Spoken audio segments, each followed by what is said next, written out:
Hola, ¿cómo están? Bueno, hoy tenemos que ver la unidad 2 que refiere a la reforma constitucional en nuestra Constitución Nacional y todo el proceso que establece el artículo 30. La clase pasada hablamos un poco sobre la teoría del poder constituyente y una posible tensión entre la Constitución y la democracia. Esta clase está completamente inserta en esas discusiones. Recuerdan que la teoría del poder constituyente viene a darnos una explicación de por qué es legítimo establecer un nuevo orden para organizar nuestras sociedades, por qué era legítimo que en los momentos en que se dieron la mayor parte de los procesos constituyentes en el mundo, ¿sí? A partir de la independencia norteamericana, la Revolución Francesa y luego, por ejemplo, en Latinoamérica durante el siglo XIX, todos los procesos constituyentes que se dieron, ¿por qué era legítimo que venga un grupo de personas X a establecer nuevas reglas constitucionales que iban a ser las reglas que organizaban a la sociedad y a las instituciones dentro de esa sociedad? Hablamos que esa legitimidad estaba, de acuerdo a la teoría del poder constituyente, estaba puesto en el pueblo, ¿sí? En la soberanía popular, en el pueblo como legítimo creador de reglas para autogobernarse. Y esto que vamos a ver hoy justamente es parte de ese poder constituyente, ¿sí? Dijimos el poder constituyente originario, que son el poder creador de normas constitucionales de manera original, ¿sí? En nuestro caso 1853, concluyendo en 1860 cuando Buenos Aires se incorpora junto con las provincias del Río de la Plata en el proceso constituyente. La reforma constitucional es el ejercicio de ese poder constituyente derivado. ¿Sí? ¿Por qué decimos derivado? Porque se deriva de esa primera convención constituyente que creó las reglas y específicamente estableció cómo iba a poder ejercerse de ahora en adelante el poder constituyente, digamos, el poder creador de normas constitucionales. Y dijimos, hay un poder que crea normas constitucionales, que es el poder constituyente, y un poder constituido, ¿sí? Que son el poder ejecutivo, el poder legislativo, el poder judicial, que está constituido por ese poder constituyente. Lo creó el poder constituyente y lo estableció cómo iba a funcionar, cuáles son sus facultades, cuáles son sus límites en la Constitución Nacional. Bien, hoy vamos a ver entonces el poder constituyente derivado, ¿sí? El que se deriva de esa primera creación de normas constitucionales, ¿sí?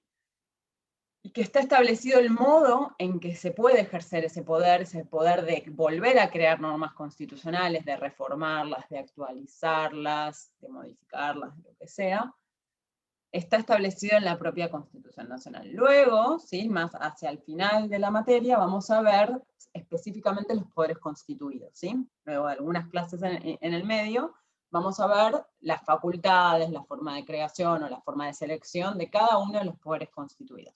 Bien.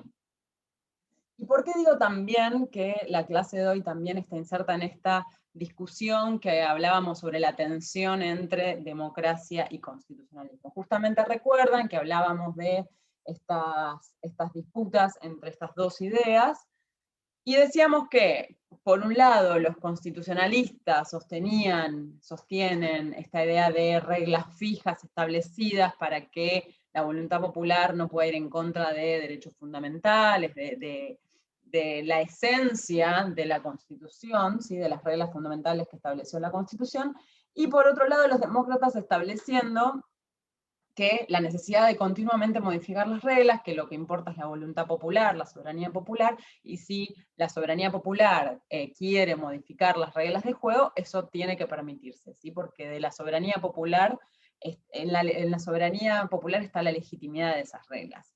Y hablábamos de la periodicidad de los recambios constitucionales, y había una idea dentro de las teorías demócratas de que esto tenga que ser periódicamente, por ejemplo, cada 30 años, que cada generación se pueda reformar. Nuestra Constitución elige una solución a estas posibles disputas entre límites fijos, que la Constitución no cambie, y una reforma periódica y constante de acuerdo a las nuevas generaciones, que es el establecimiento de reglas rígidas, estrictas para la reforma constitucional. Así que surgen del artículo 30, que lo vamos a ver ahora más adelante. Establece un procedimiento de reforma constitucional un poco más complejo que el procedimiento de formación y sanción de leyes, que también lo vamos a ver más adelante, para que no sea tan sencillo cambiar las reglas constitucionales, que si una generación específica tiene la intención, la voluntad de cambiar las reglas constitucionales, bueno, para ello se tienen que dar ciertas condiciones, ¿sí? Para que se pueda llevar adelante, ¿sí? Con una cierta complejidad para que no sea tan sencillo. Por eso se establece o se considera que nuestro sistema de reforma constitucional es rígido, ¿sí? A diferencia de los sistemas flexibles que permiten una reforma como el proceso normal de formación y sanción de leyes, ¿sí? No exige ningún paso más para reformar una constitución. En nuestro caso no, hay algunos pasos más que ahora vamos a ver. Bien, vamos a compartir la pantalla. Bien, como les decía, por acá tenemos, ya hablamos un poco de esta recapitulación entre la teoría del poder constituyente y esta tensión entre constitución y democracia.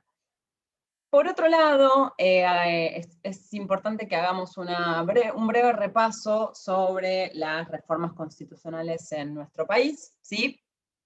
Breve, muy breve. En el material ustedes tienen todos los textos constitucionales, tienen en particular el texto de 1949, de la reforma de 1949, que ahora vamos a hablar, y tienen un breve resumen mío, digamos,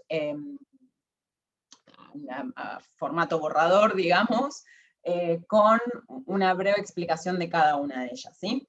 Primero tenemos lo que sucede en 1860, algunos lo llaman reforma, otros lo llaman este proceso completo de proceso constituyente en nuestro país, que se dice que fue de 1853 a 1860, porque en 1860 recién es cuando la provincia de Buenos Aires se integra a la Constitución Nacional. ¿Sí? En 1853 la provincia de Buenos Aires, disputas en el medio, federales y unitarios, la provincia de Buenos Aires decide no ser parte del proceso constituyente, entonces es la Constitución de las Provincias Unidas del Río de la Plata. Luego en 1860 se incorpora al proceso constituyente con algunas reformas referidas sobre todo a la autonomía de las provincias, ¿sí? Justamente el tironeo era entre un sistema unitario, un sistema federal, un sistema que la provincia de Buenos Aires pudiera continuar reteniendo el poder y los derechos de aduana, ¿sí? Sobre todo el problema estaba en los puertos y en los derechos que se cobraban en el puerto. Pero en 1860 se logra un acuerdo y se integra la Constitución Nacional. Luego tenemos la reforma de 1866, es una reforma muy pequeña, digamos, y tiene que ver con la Guerra del Paraguay. Se modifica solamente el artículo 4 de la Constitución Nacional, revísenlo si quieren, que establecía, justamente indicaba que en 1866 iba a ser el límite temporal para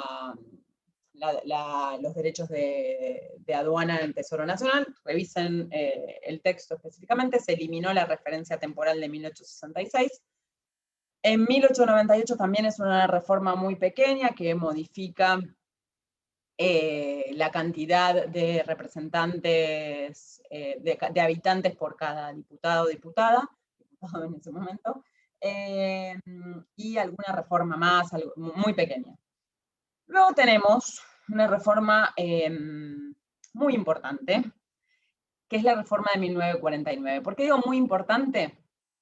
No es ninguna valoración sustantiva, sino en cuanto a lo cuantitativo, reformó numerosos artículos, cambió casi, no voy a decir integralmente, pero en gran parte cambió la fisonomía de la Constitución Nacional según el texto de 1853-1860. Fue la reforma llevada adelante por el gobierno de Juan Domingo Perón, la reforma peronista, Y además, en cuanto a lo sustantivo, también hizo cambios muy importantes. En primer lugar, va a establecer la igualdad jurídica entre entre los varones y las mujeres, que eso hasta ese momento no estaba reconocido. 2 años antes se había incorporado el voto femenino, como sabrán, el voto de las mujeres que no votaban hasta ese año. Y de todos modos, recién el primer año en que votaron las mujeres fue en 1951, o sea, no votaron ahora vamos a ver en el proceso constituyente, no votaron a la Convención Constituyente del 49, pero es un cambio muy importante este artículo sobre la igualdad jurídica entre varones y mujeres. Además, esta Constitución por primera vez incorpora la palabra democracia, ¿sí? Luego lo vamos a tener en la reforma del 94, pero habla específicamente de la palabra democracia, que no estaba incluida específicamente en ningún artículo de la Constitución. Habla de el capital, que tiene que tener un fin social. Habla de la intervención del Estado en la economía, ¿sí? De acuerdo al modelo de economía peronista, de justicia social, y sobre todo basado en la industrialización. ¿Y qué más?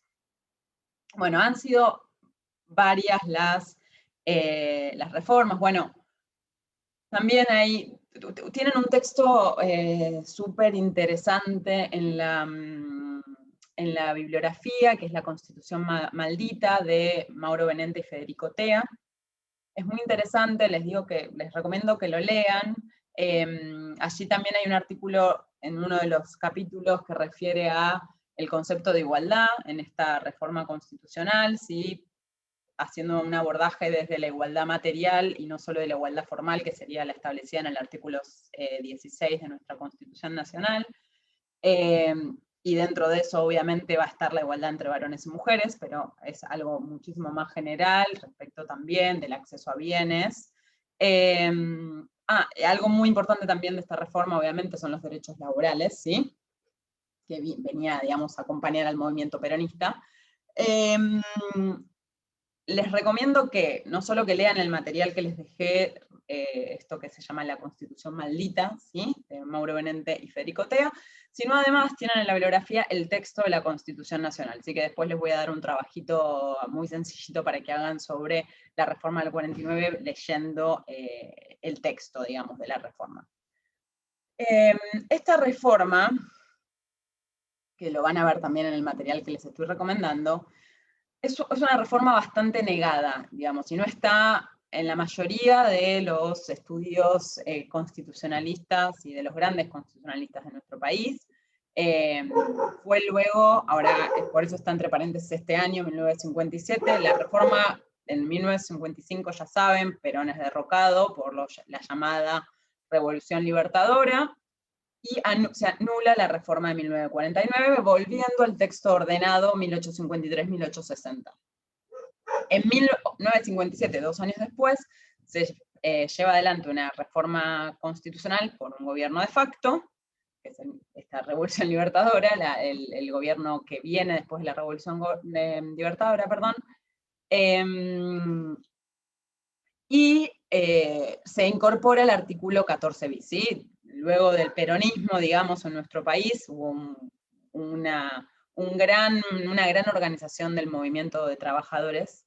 Entonces, esta reforma viene a incorporar, habiéndose anulado la reforma del 49, ciertos derechos laborales, de seguridad social, etcétera, que es el artículo 14 bis. Pero bueno, digamos, la reforma del 49, que es anulada por un gobierno de facto, ¿sí? No un gobierno constitucional, sino un gobierno de facto, ¿sí? Era el ejercicio de la soberanía popular, ¿sí? Que ya lo vamos a ver. Este gobierno de facto viene a anularla, y luego en nuestra biblioteca constitucional esta reforma es pasada totalmente por alto. Ya van a ver en los textos que les dejé recomendados en la bibliografía, llamada la Constitución Maldita, la Constitución Negada, etc. Y luego, por último, bueno, en el medio, digamos, entre 1957 y 1994, que es la última reforma constitucional, obviamente tenemos esta suerte de suspensión de la Constitución, no formalmente, pero sí en los hechos, que fue nuestra última dictadura cívico-militar durante 1976 y 1983, y la Constitución seguía vigente porque no se anuló su vigencia, pero en los hechos, digamos, lo que regía eran las normas que dictaba la Junta Militar. Luego de eso, luego de vuelta a la democracia en 1983, hubo varios intentos, o digamos, la promoción de una idea de reforma constitucional, sí, por el gobierno de Raúl Alfonsín, que nunca se pudo llevar a la práctica, hiperinflación, ya saben cómo culminó la situación, no se pudo llevar adelante una reforma constitucional. La idea de esta reforma era justamente, luego de una dictadura, de la más dura dictadura militar de nuestra historia, establecer ciertos mecanismos para fortalecer, robustecer nuestra democracia para que no vuelva a pasar, ¿sí? Nunca más constitucional. Incluyendo, por ejemplo, también los derechos humanos dentro de los instrumentos internacionales de derechos humanos en nuestra Constitución. Esto no pudo suceder durante el gobierno de Raúl Alfonsín, pero luego, en 1994, bueno, 1993 en realidad, empezaron las gestiones entre el radicalismo y el justicialismo, ¿sí? En ese momento era presidente Carlos Menem, para llevar adelante esta reforma constitucional. Se firma el Pacto de Olivos, ¿sí? Entre Raúl Alfonsín y Carlos Menem, en lo que acuerdan cuáles iban a ser las líneas de la reforma constitucional, ¿sí? Con ciertas concesiones de cada uno de los partidos políticos. Y en 1994 finalmente se lleva a cabo la reforma más integral vigente, digamos, sacándola de 1949, en nuestra Constitución Nacional, con grandes modificaciones, grandes aportes, digamos, de esta reforma, la incorporación de los instrumentos internacionales de derechos humanos con jerarquía internacional, con jerarquía constitucional, perdón, es uno de los más importantes, pero ya vamos a ver varios cambios a lo largo de la materia, vamos a ir viendo varias instituciones que se incorporaron. El amparo específicamente se reconoce de manera constitucional, se incorpora en el artículo 43. Vamos a ir viendo a lo largo de la materia varias modificaciones relevantes de esta reforma. Y luego entramos directamente al procedimiento de reforma constitucional, ¿sí? Antes de eso, quiero decir algo importante. En esta unidad tenemos el fallo Schifrin, ¿sí? Del año 2007, el fallo de la Corte Suprema, que tienen un trabajo práctico para hacer. Y vamos a ver algunos parrafitos de este fallo, porque justamente es un fallo que analiza la última reforma constitucional, la reforma del 94, en particular la reforma introducida en el artículo 99, inciso 4, referida a la designación por parte del presidente de jueces y juezas, ¿sí? Y en ese sentido, una modificación respecto a la duración de los jueces de la Corte Suprema. De los jueces, perdón. En el considerando 10 del fallo, tenemos esto que pongo acá, que habla de la importancia y el respeto que debe tener la Corte Suprema y el Poder Judicial en general cuando va a hacer análisis o revisión judicial de una reforma constitucional, ¿sí? Ya van a ver cuando vean el fallo viene a anular la doctrina que se había adoptado en Fight, que había anulado justamente esta reforma del artículo 99, inciso 4, y lo que viene a decir es que el Poder Judicial, al hacer esta reforma, ya lo vemos hacia el final, tiene que ser completamente deferente, respetuoso de la reforma introducida, porque el ejercicio que lleva adelante la Convención Constituyente es básicamente el ejercicio de la soberanía popular. ¿Sí? Está representando directamente a la soberanía popular. Entonces hay que respetar lo que se decide en esa Convención Constituyente, ¿sí? Esto que dice, este estándar del más amplio respeto hacia la actividad de la Convención Constituyente tiene sustento en un hecho de singular importancia. Se trata de la voluntad soberana del pueblo expresada a través de un órgano como lo es la Convención Reformadora, que cuenta con el más alto grado de representatividad, ya que los ciudadanos eligen a los convencionales con plena conciencia y conocimiento de que llevarán a cabo en forma inmediata y concreta la misión de reformar la ley fundamental, ¿sí? habla acá de esto que hablábamos al principio sobre la teoría del poder constituyente. Lo que lleva adelante este poder constituyente, esta convención constituyente, es básicamente la representación de la soberanía popular, y por eso hay que tener el máximo respeto por esa decisión. Bien, pasamos entonces ahora al análisis del artículo 30, que establece específicamente cuál va a ser el procedimiento para la reforma constitucional de acuerdo a nuestra propia Constitución Nacional. El artículo 30 va a decir: la Constitución puede reformarse en el todo o en cualquiera de sus partes. La necesidad de reforma debe ser declarada por el Congreso con el voto de 2/3 partes, al menos de sus miembros, pero no se efectuará sino por una convención convocada al efecto. Primero vamos a hablar de la primera frase, ¿sí? En la Constitución puede reformarse en el todo o en cualquiera de sus partes. Siempre hablamos de este punto, digamos, respecto de, ¿puede reformarse toda la Constitución? ¿Puede venir una convención constituyente y decidir reformar íntegramente la Constitución Nacional? Bueno, hay algunas doctrinas, ¿sí? de constitucionalistas que establecen que digamos, hablan de, en particular, Germán Villar Campos, un constitucionalista ya fallecido, argentino, establecía que hay determinados contenidos llamados pétreos, que no pueden tocarse, ¿sí? Son una piedra basal de nuestra Constitución y no se pueden tocar. Esta teoría doctrinaria la toma la Corte Suprema en este fallo que les mencioné, Schifrin, en 2017. En particular, yo no comulgo, digamos, con esta doctrina, digamos, porque no es lo que establece la Constitución Nacional, lo hablamos todos los cuatrimestres. La Constitución Nacional dice en su artículo 30 específicamente: la Constitución puede reformarse en el todo o en cualquiera de sus partes. Si la voluntad popular que elige a la Convención Constituyente y la Convención Constituyente resuelve reformar toda la Constitución, de acuerdo a lo que establecería el artículo 30, se puede, porque dice todo, ¿sí? No dice todo menos los contenidos pétreos, ¿sí? Y además, ¿quién determina cuáles son los contenidos pétreos si no están establecidos en la Constitución? En ningún lado dice cuáles son los contenidos pétreos básicos que no se podrían reformar, ¿sí? Entonces, dependerán de cada doctrinario, de cada constitucionalista, cuáles son esos contenidos pétreos, ¿sí? Bien, pasamos entonces a ya el proceso, ¿sí? de reforma constitucional que está establecido aquí en el artículo 30. Vamos a tener, a partir de lo que establece este artículo 30, que la reforma constitucional consta de 2 etapas, ¿sí?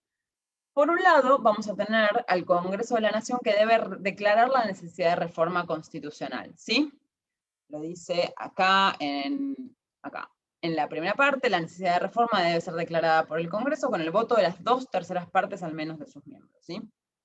Entonces, primera etapa, en el Congreso de la Nación se declara la necesidad de reforma. Sobre esto, dos puntualizaciones. Primero, el artículo 30 establece que debe ser declarada con al menos 2/3 partes de sus miembros, pero no aclara si es de los miembros totales o de los miembros presentes. Esto no está resuelto. Hay, digamos, en la mayoría de las reformas constitucionales, salvo la de 1949, que en efecto está suspendida, digamos, se anuló esa reforma, todas las reformas se hicieron a través de 2/3 partes de los miembros totales, ¿sí?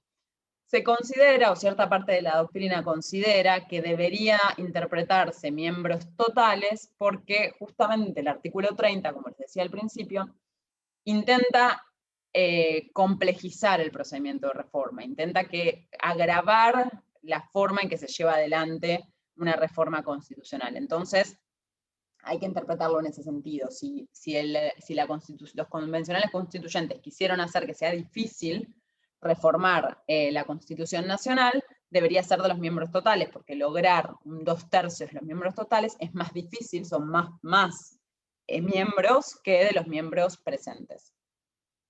Y luego esto de el instrumento a través del cual se debe declarar la necesidad de reforma, ¿sí? La Constitución Nacional no establece si es por una ley, una declaración, una resolución. En general se hace por ley, en el texto que tienen de Science, en el texto analiza específicamente las distintas posibilidades, pero lo cierto es que en general siempre se ha hecho por ley, ¿sí? De hecho, esto que les decía, que fue el Pacto de Olivos en 1994, termina siendo una ley, digamos, votada por el Congreso, que declara la necesidad de reforma, que se llamó el núcleo de coincidencias básicas, justamente las coincidencias básicas entre las dos grandes fuerzas políticas en nuestro país, que en ese momento era el radicalismo y el justicialismo peronista. Fue justamente una ley, ¿sí? Que la tienen, de hecho, la ley en la bibliografía, también les recomiendo su lectura. Porque allí van a ver qué es lo que el Congreso de la Nación le indicó a la Convención Constituyente que debería reformar. Bien, la segunda etapa es esta justamente, la Convención Constituyente, ¿sí?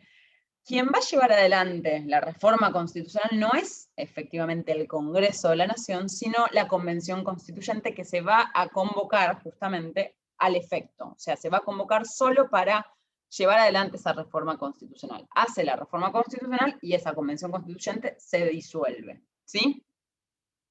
La Convención Constituyente la Constitución Nacional no establece cómo se elige esta Convención Constituyente, pero en la práctica se elige por elección popular, justamente como decíamos, porque este ejercicio del poder constituyente derivado, al reformarse la Constitución, es el ejercicio de la soberanía popular. Entonces este es el momento en que participa el pueblo en la reforma constitucional, eligiendo a sus representantes para llevar adelante la reforma constitucional. En la primera reforma constitucional en que el pueblo eligió a los convencionales constituyentes fue justamente la reforma de 1949. ¿Sí? Esa fue la primera vez que el pueblo eligió a sus convencionales constituyentes de manera directa. Y por último, hago esta referencia respecto del proceso de los convencionales constituyentes, que son los límites fijados por el Congreso. ¿Qué puede reformar esta convención constituyente que tiene que llevar adelante la reforma constitucional? Bien, ¿puede reformar lo que quiera o tiene límites fijados por el Congreso y tiene que respetar esos límites? Bueno, acá, digamos, la Constitución tampoco lo aclara específicamente.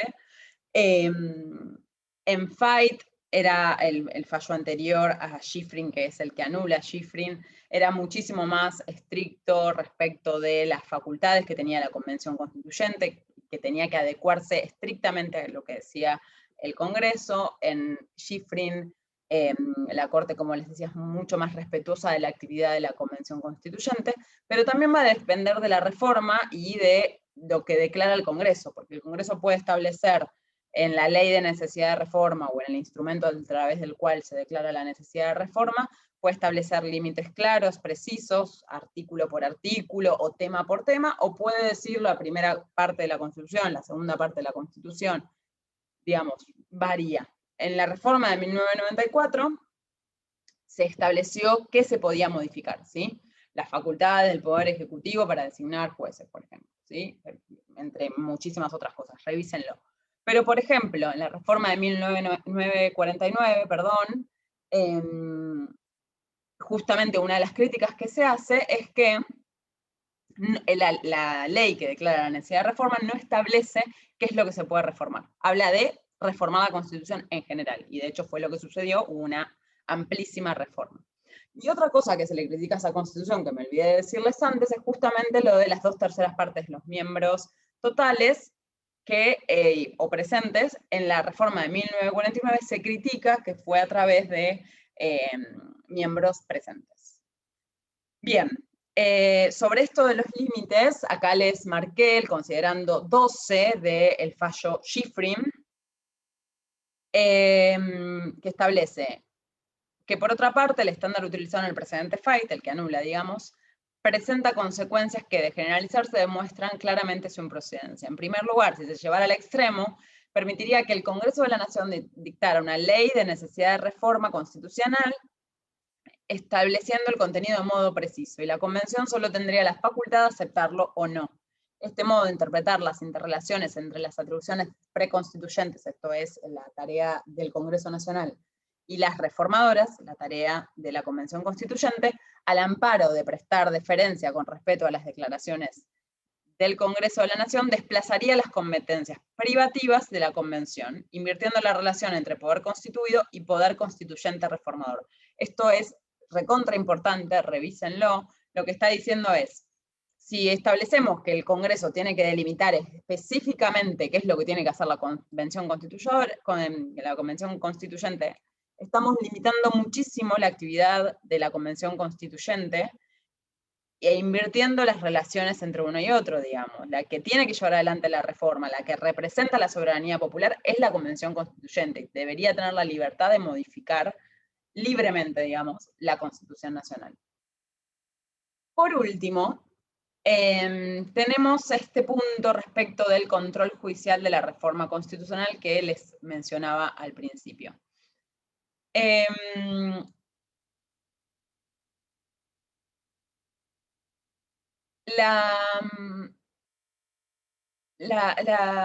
fallo Schifrin, ¿sí?, va a hablar nuevamente, ¿sí?, ya es parte de mucha jurisprudencia, digamos, la facultad que tiene el Poder Judicial para reformar la Constitución Nacional. En FAIT ya vimos, en FAIT se hace control de constitucionalidad y anula una reforma constitucional. Es la primera vez que se anula una reforma constitucional, específicamente el artículo 99, inciso 4, no toda la reforma. Y Schifrin viene a anular ese fallo y nos va a decir en su inciso 16, pero cuando lean el fallo van a ver que durante todo el fallo habla de este punto de cuáles son las facultades del Poder Judicial para reformar la Constitución. Porque, digamos, ¿cuál es el problema? Tenemos la actividad de la Convención Constituyente, que es específicamente la representación de la soberanía popular, ¿sí? Además de haber hecho todo un proceso complejo, que es que el Congreso vote con una mayoría agravada, que es 2/3 partes, miembros presentes totales, dependiendo, se votó la ley de declaración de reforma. Eso se convocó al pueblo que acordó, digamos, y que quiso convocar a sus convencionales constituyentes. Eligió a sus convencionales constituyentes. Los convencionales constituyentes se reunieron durante semanas, meses, lo que sea, para hacer una reforma constitucional. Aprobaron esa reforma constitucional y viene el Poder Judicial, ¿sí?, que ya veremos más adelante, digamos, es un poder que no es elegido directamente por el pueblo, ¿sí?, que dura, digamos, tienen la garantía de la inamovilidad de sus funciones, etcétera. Va a venir a anular algo que llevó todo este proceso y que tiene representación directa de la soberanía popular, ¿sí? Ese sería el problema de por qué estamos hablando del control judicial de reforma constitucional, si se puede o no se puede. No estamos hablando de control judicial sobre una ley, ya estamos hablando de una reforma constitucional. En el considerando 16, revísenlo completo y revisen después el fallo, pero acá, hacia el final, en el último párrafo,